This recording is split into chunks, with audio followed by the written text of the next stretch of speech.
से आपका वेलकम है हमारे प्रीतम आर्ट्स अकादमी में।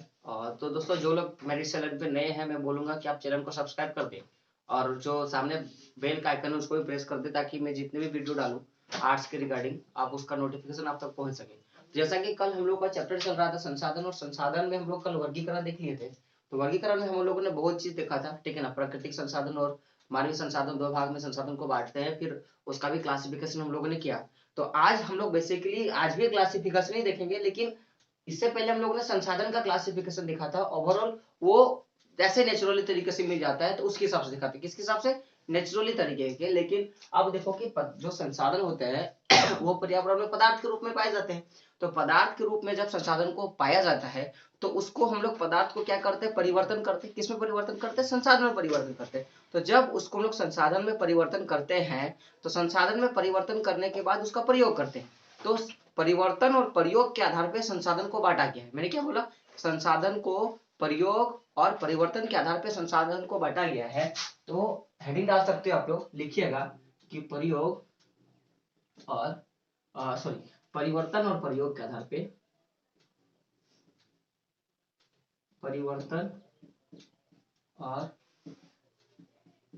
प्रयोग के आधार पर, है ना, संसाधन का वर्गीकरण देखेंगे। तो पहला जो होता है वो होता है उत्पत्ति के आधार पे, उत्पत्ति के आधार पर। दोस्तों एक चीज जानो कि मैं बात कर रहा हूँ कि परिवर्तन और प्रयोग के आधार पे संसाधन का जो पहला भाग होता है वो क्या होता है, उत्पत्ति के आधार पे। तो उत्पत्ति के आधार पे यानी कि देखो, अगर हम लोग कोई भी वनस्पति देखते हैं, कोई भी संसाधन देखते हैं, तो वो पर्यावरण में स्वतः ही रूप से पाया जाता है, उसका कोई ना कोई उत्पादन नहीं करता है। तो जब कोई पदार्थ उत्पादन होता है, जिसका जन्म होता है, तो जन्म के आधार पर संसाधन को हम लोग दो भाग में बांटते हैं, जिसको हम लोग बोलते हैं जैव संसाधन। एक क्या है, जैव संसाधन, और दूसरा क्या है दोस्तों, अजैव संसाधन, है ना।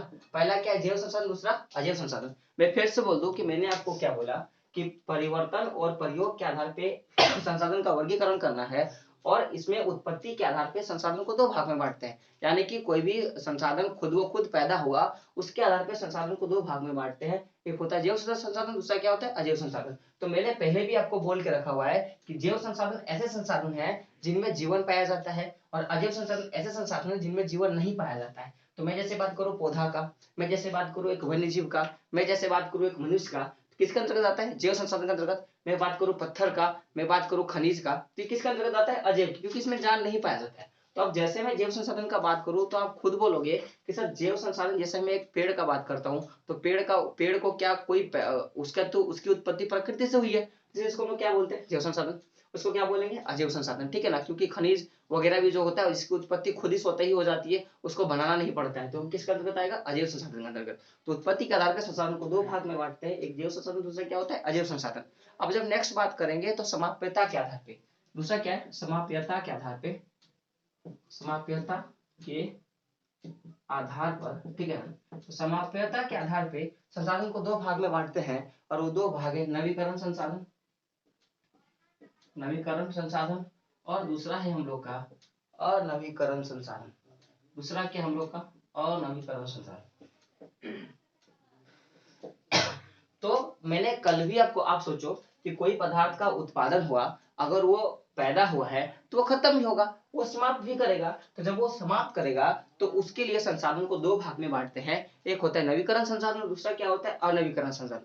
नवीकरण संसाधन यानी कि जब उसका हम लोग यूज करेंगे, उसकी खपत करेंगे, उसको समाप्त करेंगे तो हमको फिर से वैसा ही मिल जाएगा, तो उसको हम लोग क्या बोलेंगे, नवीकरण संसाधन। और वैसा संसाधन जिसका अगर हम लोग खपत किए या उसको समाप्त किए, उसका यूज देखो, जब भी हम किसी भी पदार्थ का यूज करते हैं तो वो समाप्त होता है, तो जब भी उसका यूज करेंगे तो फिर वो फिर से नहीं बनेगा, तो वो क्या होता है, अनवीकरण संसाधन। नवीकरण संसाधन का उदाहरण हम लोगों ने देखा था, जैसे मैं बात करूं जल का, है ना, और जैसे मैं बात, क्योंकि देखो जल का एक बार यूज किया फिर मेरे को कल पानी मिल जाता है, तो ये क्या होता है, नवीकरण संसाधन। लेकिन मैंने ईंधन का मैं अगर बात करूं तो ईंधन को एक बार यूज करेंगे तो फिर से क्या हो जाएगा, वो खत्म हो जाएगा, तो उसको क्या बोलते हैं हम लोग, अनवीकरण संसाधन। अब जैसे हम लोग बात करेंगे, अब दूसरा होता है स्वामित्व के आधार पे, क्या होता है, स्वामित्व के आधार पे। तो स्वामित्व के आधार पर, है ना, तो स्वामित्व के आधार पे संसाधन को बेसिकली हम लोग तीन भाग में चार भाग में बांटते हैं। कितने भाग में बांटते हैं दोस्तों, चार भाग में।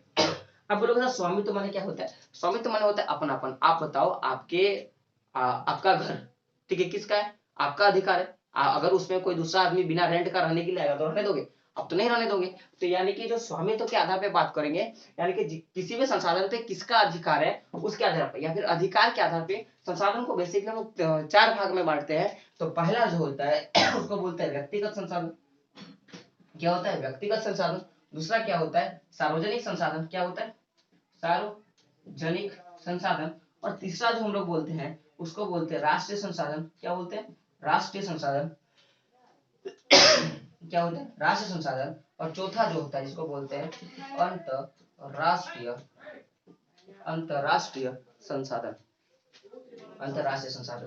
तो जैसे मैं व्यक्तिगत संसाधन का बात करूं, जैसे आपका घर, आपका चापाकल, आपका कुआं, आपका तालाब, ये किसका हो गया? व्यक्तिगत संसाधन का तरह आता है, क्योंकि उसमें आप ही का अधिकार है। जैसे मैं सार्वजनिक की बात करूं तो गांव, जैसे गांव में मंदिर होता है या शहर का मंदिर होता है, इसमें क्या कोई एक आदमी का अधिकार होता है क्या? आप बोलोगे नहीं सर। जो तालाब होती है, जो गांव का तालाब होता है, सामूहिक रूप से वो क्या होता है? सबका अधिकार होता है। खेल का मैदान जो होता है उसमें क्या कभी बोलेगा कि मैं तुम्हें खेलने नहीं दूंगा? ऐसा कोई भाव तो नहीं आएगा। तो सार्वजनिक जो चीजें होती है किसके अंतर्गत आएगा? सार्वजनिक। ऐसे ऐसे संसाधन जिनमें सभी लोगों का अधिकार होगा उसको क्या बोलेंगे? सार्वजनिक संसाधन। राष्ट्रीय संसाधन में क्या होता है? देखिए, राष्ट्रीय संसाधन के अंतर्गत देश में जितना भी संसाधन पाया जाता है वो किसके अंतर्गत आता है? राष्ट्रीय संसाधन के अंतर्गत आता है। और देश का सरकार जो होता है वो देश के हित के लिए उसका अधिग्रहण कर लेती है और उसका व्यापक रूप से यूज करती है। तो उसको किसके अंतर्गत रखते हैं? राष्ट्रीय संसाधन के अंतर्गत। अगर हम अंतरराष्ट्रीय संसाधन का बात करें तो आप देखोगे जैसे कि हम लोग का जो एरिया है, जैसे कि ये हम लोग का इंडिया है, सपोज दैट कि हमारा इंडिया ऐसे करके जो बड़ा है एरिया, तो इधर तो भाई, इधर तो हम लोग देखते हैं कि इधर जो हम लोग का एरिया होता है वो लैंड लाइन वाला एरिया होता है, इधर सीमा होता है, तो सीमा के इस पार तो जा नहीं सकते, जाएंगे तो गोली बारूद मारपीट देगा, ठीक है ना। लेकिन जैसे आप देखोगे समुद्री इलाका जो हम लोग का फैला होता है, जो हम लोग का समुद्री इलाका फैला हुआ है, ये जो हम लोग का समुद्री इलाका फैला हुआ है, तो यहाँ पे अब मान लो तो कि यहाँ पे भी हम लोग का श्रीलंका है, तो इसके बीच का जो गैपिंग होता है, ठीक है ना, तो इसके बीच के गैप को हम लोग क्या बोलते हैं? अंतरराष्ट्रीय संसाधन। तो अगर हम यहाँ से 22 मील आते हैं और श्रीलंका अपना यहाँ से 22 मील आता है, और जो टोटल डिस्टेंस जो यहाँ पे बचता है वो किसके अंतर्गत आता है? अंतरराष्ट्रीय संसाधन के अंतर्गत आता है। तो ऐसे श्रीलंका का नहीं, बाकी इधर लक्षद्वीप हो गया और बाकी जो देश है सबका बात करेंगे तो किसके अंतर्गत आएगा? अंतरराष्ट्रीय संसाधन के अंतर्गत। अब देखिए, जब भी हम लोग कभी संसाधन का बात करते हैं तो पहले हम लोग उत्पत्ति के आधार पर देख ले कि इसको दो भाग में बांटते हैं, जैव और अजैव। फिर समाप्यता के आधार पर इसको दो भाग में बांटते हैं, नवीकरण और अनवीकरण। फिर स्वामित्व के आधार पर इसको चार भाग में बांटते हैं, व्यक्तिगत संसाधन, सार्वजनिक संसाधन, राष्ट्रीय संसाधन और अंतरराष्ट्रीय संसाधन। लेकिन जैसे हम लोग बात करेंगे विकास के आधार पे, क्योंकि मैंने बोला है कि विकास तभी होता है जब किसी भी संसाधन का यूज होता है, क्योंकि जब तक आप किसी संसाधन का यूज नहीं करोगे तो उसका विकास नहीं होगा। तो जैसे हम लोग विकास का बात करते हैं, ठीक है ना, विकास का बात करते हैं, है ना, तो विकास के आधार पे संसाधन का जो मैं बोल सकता हूँ वर्गीकरण है या उसका भेद है ना या संसाधन के प्रकार है, तो उसको हम लोग बेसिकली चार भागों में बांटते हैं। तो एक होता है संभावी संसाधन। ये क्या होता है? संभावी संसाधन। संभावी संसाधन। दूसरा जो होता है उसको हम लोग बोलते हैं विकसित संसाधन। विकसित संसाधन। और तीसरा जो होता है जिसको हम लोग बोलते हैं भंडार। क्या बोलते हैं उसको हम लोग? भंडार। और चौथा जो होता है उसको हम लोग बोलते हैं, जो चौथा होता है उसको हम लोग बोलते हैं संचित कोष।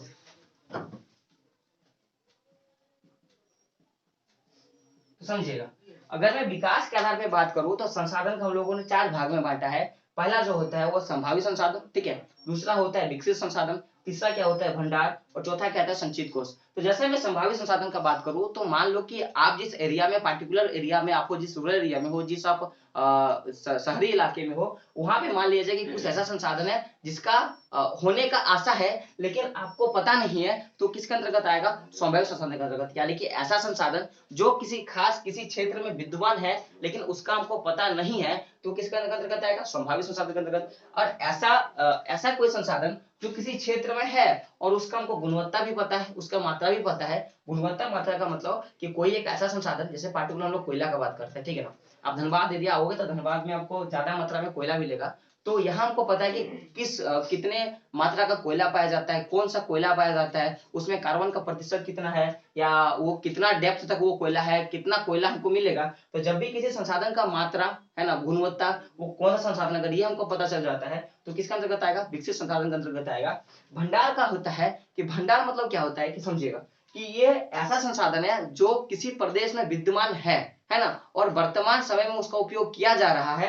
और ये एक तरह का नहीं बोलते, जैसे कि मान लो कि आपके घर में अत्यधिक चावल हो गया, तब उसका क्या करते हो, उसको इकट्ठा करके रखते हो, तो सेम वैसा ही होता है, इसको बोलते हैं भंडार। संचित कोष ये भंडार का ही एक हिस्सा है, ठीक है ना, भंडार का ही एक हिस्सा है। मतलब देखो इसका यूज हम लोग कर रहे हैं अभी, ठीक है ना, लेकिन संचित कोष का यूज क्या होता है कि वर्तमान प्रौद्योगिकी के आधार पर इसका यूज नहीं कर पाते हैं। बोलने का मतलब है कि जैसे कि अगर हम देखेंगे एक एरिया सर्फेस लेते हैं, इतना गड्ढा का एक एरिया, ये एक डेप्थ वाला एरिया है, मान लेते हैं कि टोटल मान लेते हैं कि ये हमारे पास 200 किलोमीटर का एरिया है जो नीचे पे गहरा है, ठीक है ना, लेकिन 200 किलोमीटर का गहरा है, लेकिन हमारे पास अभी जो वर्तमान में जो प्रौद्योगिकी है तो उसमें अभी तक मान लो कि हम लोग 100 किलोमीटर ही तक जा सकते हैं। तो 100 किलोमीटर तक जब जाते हैं तो यहाँ के बीच में जितना कुछ मिलेगा, जो भी कोयला मिलेगा, जो भी अपरक मिलेगा, जो भी सोना मिलेगा, जो भी चांदी मिलेगा, उसका हम लोग क्या कर पाएंगे, यूज कर पाएंगे। तो ये भंडार का हिस्सा होता है, ठीक है ना। लेकिन जो 100 किलोमीटर तक बच गया जो एरिया ठो, उसका जब हम लोग यूज बाद में कर लेंगे तो उसी को हम लोग क्या बोलते हैं, संचित कोष, यानी कि भंडार का वो हिस्सा जो वर्तमान तकनीकी में यूज पे नहीं लाया गया है,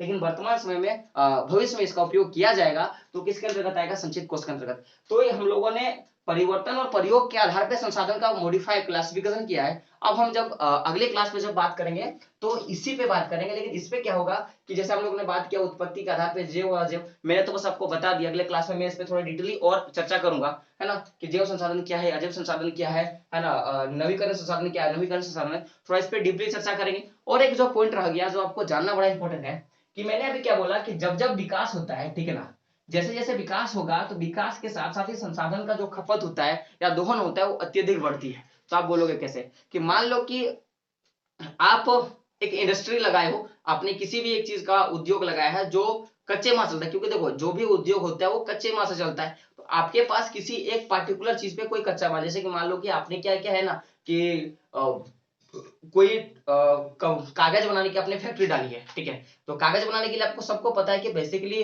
क्या चाहिए हमको, कॉपी चाहिए, पेपर चाहिए, और वो मिलता कैसे, पेड़ पेड़ से, है ना। तो एक लड़का मेरे को बोला था कि सर पढ़ाई लिखाई छोड़ देते ना, क्योंकि अत्यधिक पेड़ काटी जा रही है कॉपी किताब के कारण। तो ऐसी बात नहीं है, ठीक है ना, थोड़ा कम यूज करना चाहिए, है ना। इसीलिए सब लोग आजकल व्हाइट बोर्ड पे पढ़ाते हैं, मैं भी पढ़ा रहा हूँ, है ना। तो जैसे कॉपी कलम का बात आता है तो कॉपी जो होता है वो पेड़ों से बनाया जाता है, ठीक है।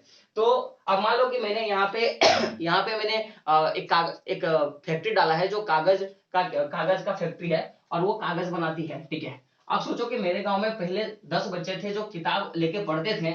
अब जब वो किताब लेके पढ़ रहे तो जाहिर सी बात है कि मेरे को एक पेड़ का बस एक टहनी का यूज करने से मेरे को 10 बच्चे का मिल जा रहा है। लेकिन जैसे वर्तमान समय में जैसे जैसे लोगों का विकास होता गया, जैसे जैसे विकास होता गया, कि मान लो कि पहले 10 बच्चे थे जो किताब पढ़ते थे, ठीक है ना, तो वो लोग जब किताब पढ़ रहे हैं तो कहीं ना कहीं मेरे को पेड़ का बस एक छोटा सा हिस्सा, इतना ही बड़ा अगर मैं हिस्सा काट दूं, एक छोटा सा हिस्सा से मेरे को पेपर मिल जाता था और हम उसका यूज कर लेते थे। लेकिन जैसे कि वर्तमान समय जैसे जैसे प्रौद्योगिकी का विकास हुआ, लोगों ने समझा कि नहीं मेरे को और पढ़ना चाहिए, मेरे को और पढ़ना चाहिए, जागरूक होना चाहिए, सीखना चाहिए, सिखाना चाहिए। तब क्या होने लगा कि धीरे धीरे ये 100 बच्चा कन्वर्ट हो गया, 100 बच्चा में कन्वर्ट हो गया। तो सोचने वाली बात है ना, पहले छोटा सा हिस्सा में काम चल जाता था, लेकिन अब क्या लगेगा, इससे थोड़ा बड़ा हिस्सा लगेगा। तो देखो जब यहाँ से जब लोगों का विकास हुआ, पहले 10 से जब 100 बन गया तो विकास कहीं ना कहीं हुआ ना, तो यहाँ पे छोटा भाग की जगह क्या लगेगा, बड़ा भाग, यानी कि पूरा पेड़ का खर्चा हो जाएगा। तो बोलने का मतलब है कि जैसे जैसे लोगों का विकास होता है संसाधनों का दोहन ऑटोमेटिक होता है। आज आप देख लो, लोग बोलते हैं कि थोड़ा पेट्रोल का, कोयला का थोड़ा कम मात्रा में यूज करें ताकि वर्तमान समय में हमको मिल सके।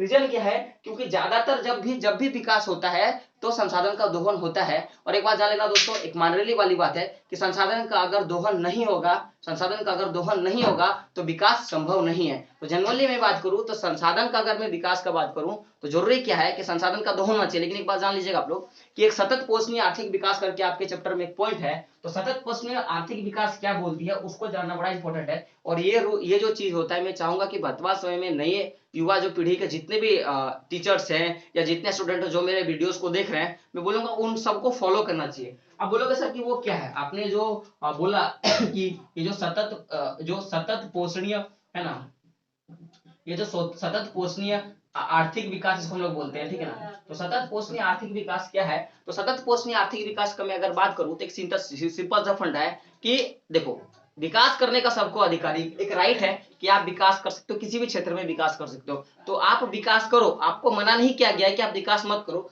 आप विकास करो, लेकिन ऐसा विकास करो कि आप ऐसा विकास करो कि कुछ संसाधन आपके भविष्य का, जो आपका बेटा आएगा, उसका बेटा आएगा, उसका बेटा आएगा, इनके भविष्य की पीढ़ी को भी वो चीज रख दो। तो उसी को क्या बोलते हैं? सतत पोषणीय आर्थिक विकास। समझने के तौर पे कि आपने एक बगीचा लगाया है, ठीक है, आपने एक बगीचा लगाया है, बगीचा में टोटल 100 से ज्यादा पेड़ है, ठीक है, और आपने बस बगीचा लगाने का काम किया और आपने कुछ नहीं किया है, ठीक है ना। तो बगीचा से तो फल फूल मिलता है, तो आपने फल फूल खाया, लेकिन कुछ आर्थिक स्थिति इतनी खराब हो गई कि हमको आपकी बगीचा बेचना पड़ा। तो मान लो कि मैंने पहले एक पेड़ बेचा, फिर मैंने दूसरा पेड़ बेचा, फिर मैंने तीसरा पेड़ बेचा, फिर मैंने चौथा पेड़ बेचा। तो ऐसे ऐसे करते मैंने क्या किया, जो 100 के 100 पेड़ मैंने बेच डाली। अब जब मैंने 100 के 100 बेच डाली, तो जब मेरा अगला पीढ़ी जब आएगा, तो जाहिर सी बात है कि उसको तो कहानी सुनाना पड़ेगा कि तुम्हारे पापा के पास एक 100 पेड़ों वाला एक बागान था, जिसमें बहुत सारे फल थे, फूल थे। तो वो मेरे को पूछेगा, पापा आपने तो रख ही नहीं दिया मेरे लिए कुछ।